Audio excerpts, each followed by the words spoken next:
episode to the world of the Amazons, the daughters of the bough. Stay with me for a moment.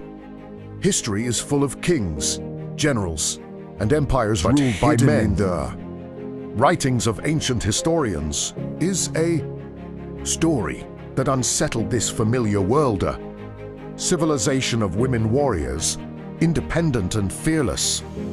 They were called the Amazons.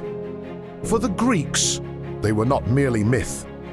Their name appears in poems, histories, and travelers' tales, described as a society where strength, skill, and courage were not reserved for men. What fascinated the ancient world most was not that these women fought, but that they were trained from childhood to do so. Imagine a girl born into such a culture. From her earliest years, she learned endurance, precision, and self-reliance.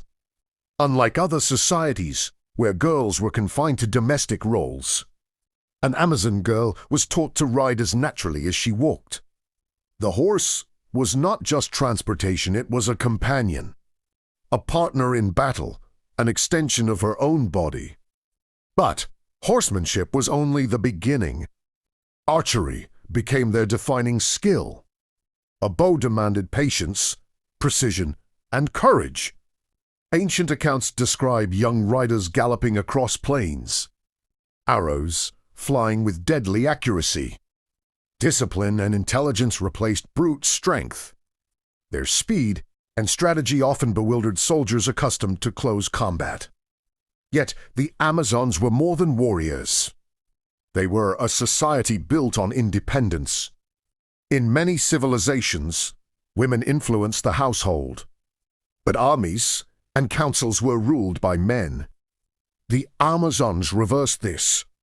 Legends tell of queens commanding armies, councils composed entirely of women, and communities where girls were trained to lead, govern, and defend themselves from birth. To the Greeks, this was extraordinary, even unsettling. It challenged assumptions about power, society, and gender.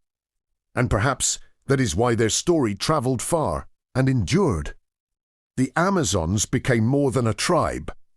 They became a symbol of a world imagined differently. But where did they live? Ancient writers never placed them inside Greece.